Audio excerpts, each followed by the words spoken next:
Chers amis, comment vous dire à quel point vous représentez beaucoup dans nos vies? Vous avez toujours été là à partager nos joies et nos peines, à nous donner de véritables conseils pour nous faire progresser dans ce monde, et surtout à nous soutenir.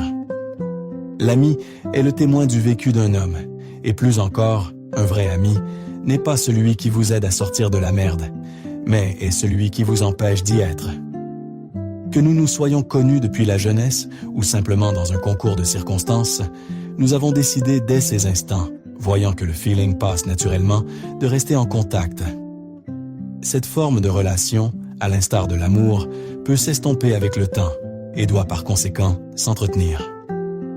Si un réel ami, en esprit et en cœur, nous est bénéfique, prenez garde d'un ami qui s'intéresse à vous que par intérêt, ou pire, vous veut du mal.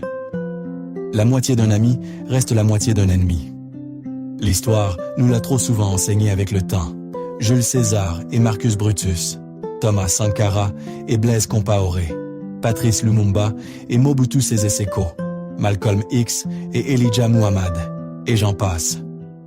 Combien d'amis que l'on considérait nous ont trahis pour une histoire d'hommes, de femmes, d'argent, de jalousie ou encore de renommée. Sans pour autant entrer dans la paranoïa, il est nécessaire de s'inquiéter de ses amis, autant que de ses ennemis. Voltaire le dit très bien. « Mon Dieu, gardez-moi de mes amis.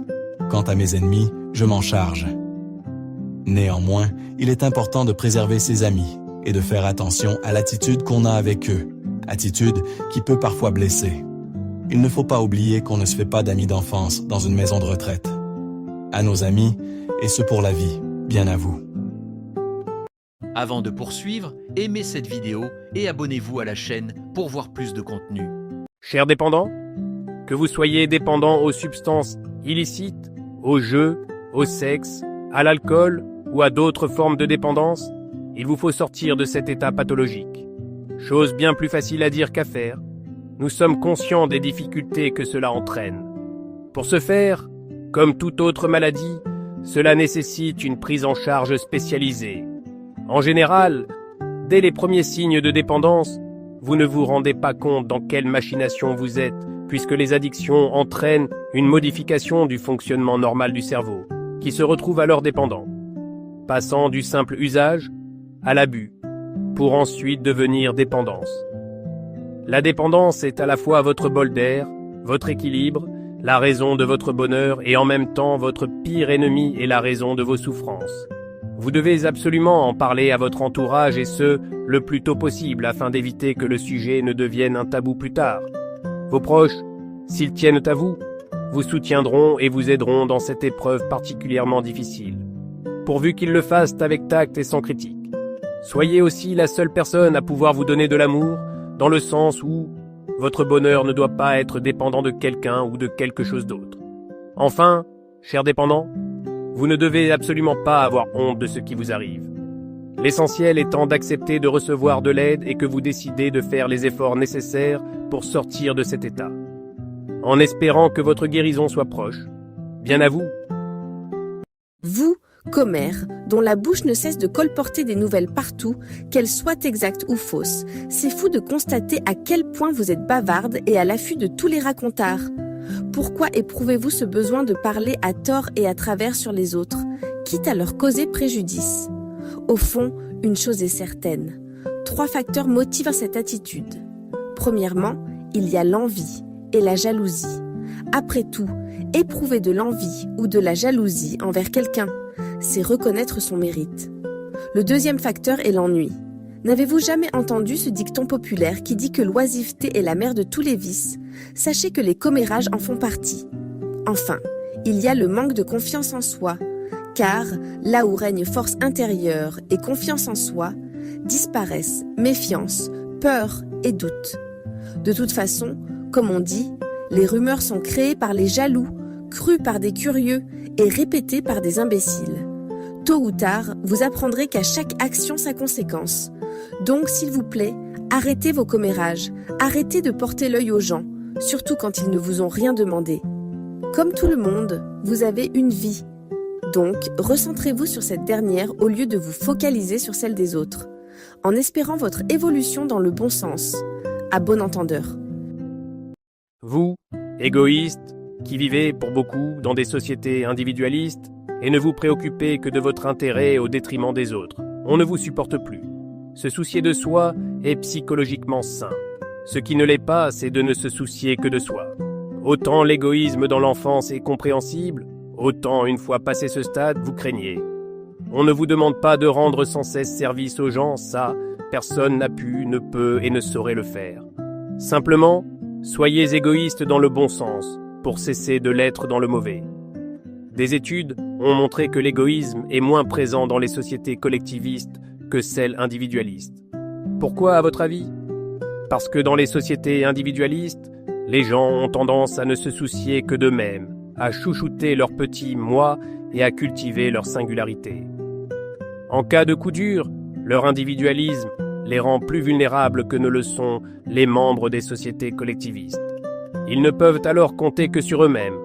Les conditions de vie des sociétés collectivistes poussent leurs membres à être ouverts au partage et à l'altruisme. Et si, vous égoïstes, n'avez que faire de ces mots en espérant vous faire réfléchir, sachez que selon Louis Belmonté, l'égoïsme est une prison n'ayant que soi pour seul horizon, à bon entendeur. Chers pauvres, vous qui ne disposez pas des ressources réputées suffisantes pour vivre dignement dans une société, vous avez ma compassion. Ayant une insuffisance de ressources matérielles affectant la nourriture, l'accès à l'eau potable, les vêtements, le logement ou les conditions de vie en général, ou de ressources intangibles telles que l'accès à l'éducation, au développement personnel ou encore à l'exercice d'une activité valorisante, nul d'entre vous ne devrait vivre dans ces conditions car la pauvreté limite l'accès à vos droits fondamentaux. De plus, vous êtes confrontés à toute une palette d'inégalités qui se renforcent les unes sur les autres. Celles-ci limitent vos possibilités à vous réaliser pleinement. Inégalités qui finissent par vous isoler de votre famille et de vos amis, vous faire perdre espoir et vous sentir impuissant et exclu.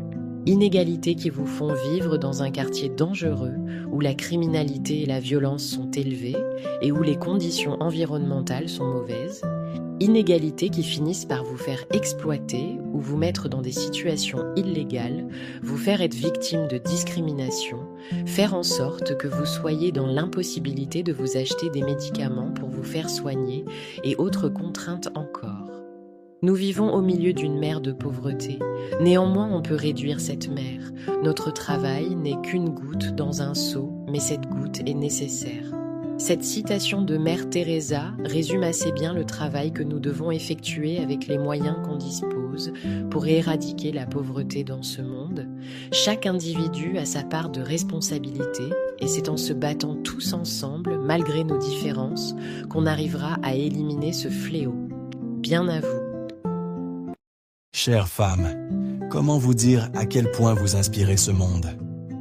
Que l'on soit des hommes ou des enfants, nous vous serons éternellement reconnaissants. En dehors du fait que vous nous ayez mis au monde, vous êtes l'essence même de notre destinée, notre accomplissement. Après tout, l'homme n'est qu'un individu, la femme, toute une civilisation. Ce sont pour ces principales qualités que dans beaucoup de sociétés dans l'histoire jusqu'à présent, les hommes ont toujours voulu vous protéger, vous mettant en quelque sorte sur un piédestal et voulant sans cesse que vous soyez dépendante d'eux. Beaucoup l'ont fait avec bonne intention, afin que vous ne manquiez de rien. D'autres, de manière brusque. Heureusement que les époques changent, et pour ce cas précis, vous les femmes, dans le bon sens. Certes, les mœurs évoluent plus rapidement dans certaines régions du monde que dans d'autres, mais elles évoluent quand même dans l'ensemble. Quoi qu'il en soit, vous avez toujours eu un rôle dans ce monde, celui d'être complémentaire à l'homme. Tel le yin l'est du yang, le feu l'est de l'eau, ou encore le ciel l'est de la terre. Et c'est à ce juste titre que les hommes doivent définitivement l'assimiler. Qu'ils arrêtent de vous voir d'un œil supérieur, mais qu'ils s'interrogent plutôt à quelle est cette chose en plus qu'ils peuvent vous apporter que vous n'ayez déjà. C'est en ayant ce genre de pensée que les mentalités bougeront fortement. J'invite tous les hommes à vous devoir plus de respect s'ils ne l'ont pas. S'il y en a qui se considèrent sexistes ou misogynes, nul doute qu'ils restent ignorants. Encore heureux que l'ignorance ne soit pas une fatalité. Bien à vous. Vous, papa, qui pensez qu'il suffit d'engrosser une femme pour s'approprier la qualité de père, vous craignez ? Être père aujourd'hui ne représente plus rien pour beaucoup d'hommes, n'assumant plus ou pas du tout leurs responsabilités. Le rôle du père est de permettre la maturation individuelle de son enfant et d'être ce tiers séparateur qui impose des limites dans la relation mère-enfant. Relation qui est l'essence même du maternage. Ainsi, il le pousse à acquérir le statut d'adulte mature. Ce statut l'aidera à être une personne sexuée, autonome, ayant intégré la loi commune et capable d'assumer des responsabilités dans sa vie. Le père, avec l'appui de la mère, doit accompagner l'enfant dans sa construction psychique, son développement personnel et lui inculquer une éducation. Pour ceux qui préfèrent laisser cette place à une autre personne parce qu'ils n'ont simplement pas ou plus de temps à accorder à leur protégé, à cela je répondrai que même si on peut pallier à son absence, on ne remplace jamais le père. Votre absence aura toujours des effets dans la formation de sa personnalité. Donner la vie est un don de Dieu que vous avez reçu. Trop de gens dans ce monde n'ont eu cette chance et seraient prêts à tout pour l'avoir. Demandez à ceux qui sont passés par la voie de l'adoption. Croyez-moi qu'ils auraient tant aimé être le père biologique de leurs enfants, ces enfants qu'ils chérissent de tout leur amour. Alors messieurs, je vous invite à vous réveiller et à vous porter responsable de vos enfants, peu importe la situation dans laquelle vous êtes. À bon entendeur. Vous, les sectes, que vos membres adhèrent à une même doctrine religieuse ou philosophique et soient en rupture avec les croyances et les valeurs du reste de la société. Vos croyances et votre comportement sont jugés obscurs ou malveillants pour cette dernière. Beaucoup de personnes vous pointent du doigt. Elles ont raison de le faire. De nombreuses études démontrent que pléthore de vos responsables adoptent comme comportement le refus des lois, exercent des voies de fait, accomplissent des détournements, font de l'abus de confiance et des escroqueries, appliquent des mauvais traitements, incitent à la haine et maintes choses encore. Franchement, vous ne vous rendez pas compte dans quelles souffrances peuvent être les proches de vos membres qui, eux, font tout leur nécessaire pour qu'ils y en sortent. Chose difficile à faire, car vous leur avez soit bien endoctrinés, soit fait peur au point qu'ils ne peuvent vous quitter, sous peine de représailles. Comme si cela ne suffisait pas, les membres lambda ne vous sont pas si intéressants que ça. Non, tout ce dont il vous faut désormais, c'est de lobotomiser des personnes assez connues afin qu'elles deviennent des futurs membres bien fidèles. L'idée est qu'elles parlent de vous et répandent vos bienfaits à un large public. Par la même occasion, vous leur soutirez le plus d'argent possible. Des exemples, il y en a à l'appel. La Kabbale avec Madonna, la Scientologie avec Tom Cruise ou encore la Nation de l'Islam avec Malcolm X, pour ne citer que. Alors secte, disparaissez de nos vies car vous êtes néfaste à l'homme, contrairement à ce que vous vous efforcez de faire croire à vos membres. À bon entendeur. Avant de poursuivre, aimez cette vidéo et abonnez-vous à la chaîne pour voir plus de contenu. Chers anticonformistes, vous qui vous opposez aux usages établis et aux traditions, je vous admire. Il est de votre droit de refuser d'être celui qu'il convient d'être. Malheureusement, beaucoup d'entre vous, sous prétexte que vous ne vous conformez pas au modèle édicté par la majorité, sont stigmatisés. C'est injuste. Dans ce monde où le conformisme favorise l'intégration sociale, l'anticonformisme est souvent source de méfiance, d'hostilité, voire d'exclusion de la part des représentants de la norme et de l'ordre. Il a même été qualifié de maladie mentale selon le DSM-5, qui est le manuel diagnostique et statistique des troubles mentaux. On aura tout entendu. Alors soyez fiers pour ce que vous êtes, surtout si vous vous battez pour une cause que vous jugez juste. Pour ceux qui sont contre le fait qu'il y ait des gens prêts à dépenser des sommes faramineuses par vanité, tandis que, dans les quatre coins de ce monde, certains meurent de faim, continuez à le revendiquer. De même pour ceux qui refusent d'entrer dans l'ère numérique parce que cette façon de vivre ne leur correspond pas. Il y a des individus de tous parts qui vous écoutent et partagent votre opinion. Rien n'est plus noble que de se battre pour des idéaux que l'on considère justes, quitte à y perdre la vie. Ne doutez jamais de vous et acceptez-vous tel que vous êtes. Vous êtes de ces individus qui n'accordent pas d'importance à ce que les gens peuvent penser. Vous n'avez pas peur de dire les choses. Vous faites ce que vous voulez, quand vous voulez, quitte à en subir les conséquences. Vous n'avez pas peur de défendre vos idées et à en débattre. Vous connaissez vos limites et surtout, vous vous fiez toujours à votre libre arbitre et cela en toutes circonstances. Ne baissez pas les bras. Bien à vous. Vous, hommes, dans une société de plus en plus imprégnée par la théorie du genre, difficile aujourd'hui de savoir ce qu'est un homme, un vrai, malgré la vision archaïque que le monde a de lui. Certes, un homme, c'est le contraire d'une femme, mais n'oubliez pas qu'il est aussi le contraire d'un garçon. On ne naît pas homme, on le devient, et devenir un homme, c'est abandonner les traits de caractère d'un enfant. Donc plus vous remplacez les façons enfantines de penser, de parler et d'agir par des façons d'adultes de penser, de parler et d'agir, plus vous vous montrez homme. Pour ceux qui ont des idées reçues qui datent de Mathusalem, vous pouvez les oublier. Être un homme, c'est aussi avoir une personnalité, c'est-à-dire s'assumer en tant qu'être vivant, ayant des désirs, des valeurs, des buts et des préférences. Il n'a pas à les justifier à quiconque. De plus, c'est assumer ses choix et ses décisions. Si un enfant se cache derrière la jupe de sa mère lorsqu'il fait une erreur, l'homme se tient debout devant sa mère, prenant de plein fouet les conséquences, parfois dures et tranchantes, pour la protéger. Il doit agir et non parler, et faire ce qui doit être fait. Les qualités qui complètent son profil sont qu'il doit être prêt à échouer, car il s'éduque plus dans les échecs que dans les succès. Il a confiance en lui, car son attitude exprime qui il est.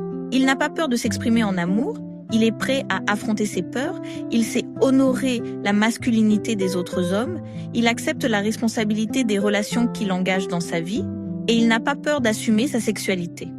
À un moment, homme, il faut cesser de jouer les moutons égarés, mais prendre le contrôle de vos vies. C'est-à-dire, décider ce que vous voulez, ce que vous aimez, qui vous êtes et où vous voulez aller. À partir de là, vous cessez d'être un adolescent et devenez un homme, cordialement.